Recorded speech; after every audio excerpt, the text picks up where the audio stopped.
If you've never been here before, my name is Dave, welcome to the channel, and on average, I'm more of an Android guy. That being said, my iPad Pro got me through all of graduate school. My MacBook Pro is the device that I use for absolutely everything here on the channel. But on average, when it comes to the slab of technology that I actually want on my pocket with me on a day-to-day basis, I usually do side with more Android devices, Galaxy devices, for a number of different reasons that I cover in a lot of other videos here on the channel with the Pixels, the Galaxies. But what I can say undoubtedly is that an entire year later, the iPhone 15 Pro Max is still an excellent phone in a whole bunch of different ways. And even if anecdotally it doesn't do everything that I personally need on a day-to-day basis, that doesn't stop this from being a great device, and it doesn't mean that this won't be a fantastic phone for you. And so as with all the reviews here on the channel, you guys are going to get an unbiased, pretty condensed review about what makes this phone great, what are the things that personally affect me positively, the things that I wish were there, but ultimately why this phone still might be a really good choice for you even an entire year later. If you guys are new here, my name is Dave, and this is where tech meets lifestyle. If you're a phone gamer much like myself, you're looking at a phone to do high-end, high-fidelity, maximum settings gaming on your device. Pixel devices, unfortunately, even still, are not quite going to hit those peaks for you. The new Pixel 9 Pro XL does up the ante, and now you're able to get medium to medium-high settings out of most of your games, and it handles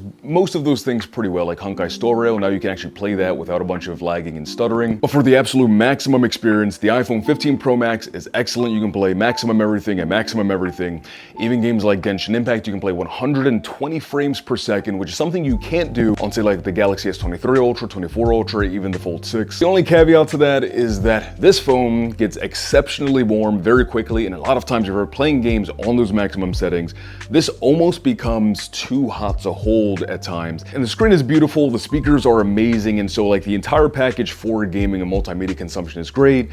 But in the context of gaming specifically, you are gonna have that heating without a doubt. I basically have it every single time without fail. And so that's something that you're gonna have to consider for when you are picking this up to play games on. The screen brightness on the iPhone 15 Pro Max in outdoor situations, even when there's clear blue sky, sun beating directly down on you, the brightness here is excellent. The other side to that though is that the iPhone 15 Pro Max still gets warmer than most of my other phones more quickly in similar situations. And because of that, in those outdoor situations where it is warmer outside, the sun is beating on you, when this gets really warm, the brightness sort of dims itself, and I think that's a measure to sort of help counteract the heat that the phone is developing. That probably won't be a big deal for a lot of people, but that is a consideration if you're someone that does spend a lot of time outside, either for hobbies or for work. The iPhone 15 Pro Max is absolutely right now at the top of the game alongside the S24 Ultra when it comes to battery life. Both of these phones get 8+ hours worth of screen on time. And for me personally, better battery life is objectively better, but it's not as big of a deal because I have power banks and chargers available to me at pretty much every single point in the day. And so for example, my Galaxy Fold 6, although the battery life on this compared to the iPhone, I'm getting 6.5-ish hours of screen on time. For me, that's okay because this does a lot for me on a day-to-day basis, and I can charge it basically whenever I want throughout the day. So it's not a big consideration. But if you're someone that doesn't want to feel like you're attached to a charger, or you don't have the luxury necessarily of having charging accessible to you throughout multiple times of the day, the iPhone 15 Pro Max and the 24 Ultra are really great phones and are battery champions, with an awesome honorable mention of the new Pixel devices, which are doing a really good job in terms of battery management. The Pixel 9 Pro XL has great battery life, and if you're looking for a foldable, actually, that the new Pixel Fold actually has better battery life than the Fold 6 as well. Google definitely stepped their game up there, but battery champ for sure. Something Apple nails year after year are the speakers on all of their devices. iPad Pro has amazing speakers, MacBook Pro has amazing speakers, iPhone 15 Pro Max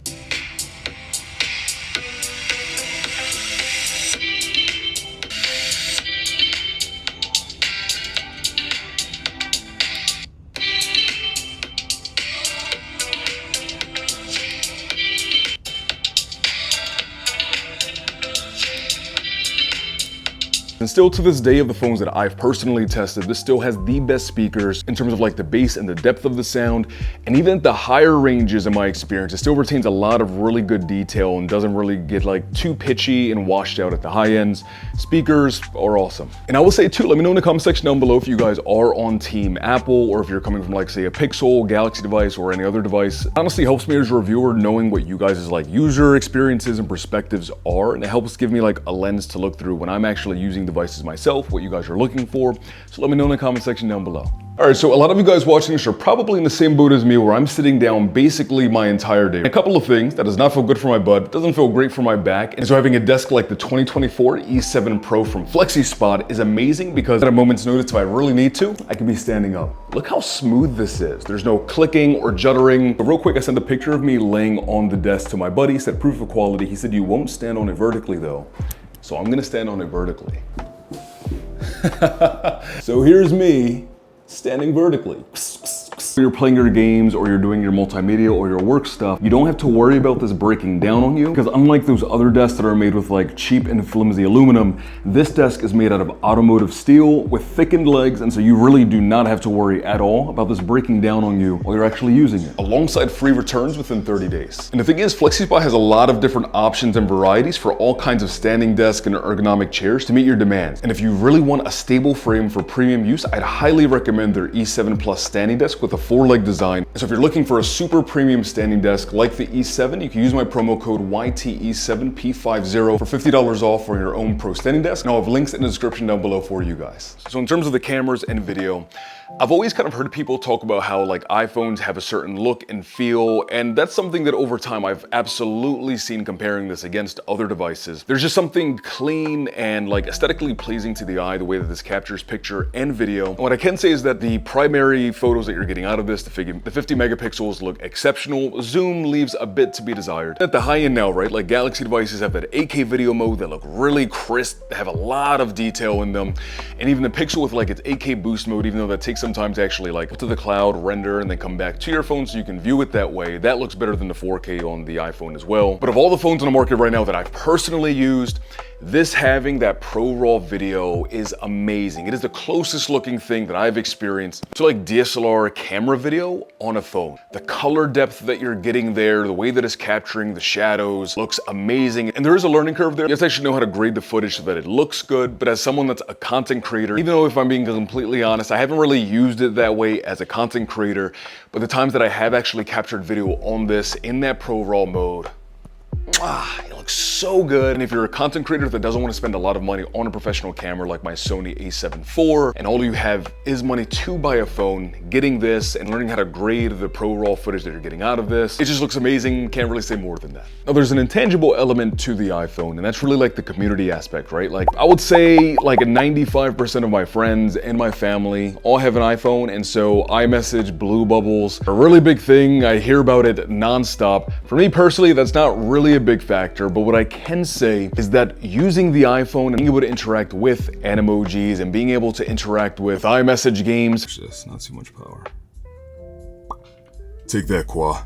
FaceTime and all of those things, they're just really nice. And it's something that like sounds super cheesy and kind of stupid, but you do kind of feel more connected to the person that you're texting to on the other end when you're doing it like iPhone to iPhone. My dad, my buddy Russ, and Kevin all have Galaxies, and RCS is nice, but they're sort of like an intangible magical quality that you don't have, even though you are getting like the high quality picture, video sending, and the instant texting. I personally don't think that should be like the main reason you pick up a phone, but I think it is a really nice cherry on top if you've already kind of made up your mind that this is kind of does everything that you want.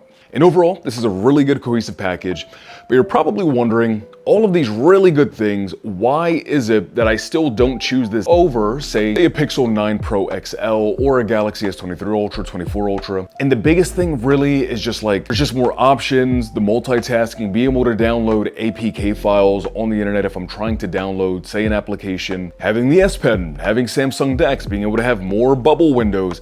There's just like a myriad of things that the iPhone just flat out should be able to do, because this is a powerhouse of a phone and it just can't. And that's one of those things that most people probably don't need or want those things, but when you're paying as much as you are for phones like this, I think you should at minimum have the option to have all of those things at your disposal. And I talk a lot more in-depth and more nuanced about all of those things and interactions on a day-to-day basis in the videos that I have right up here for you guys.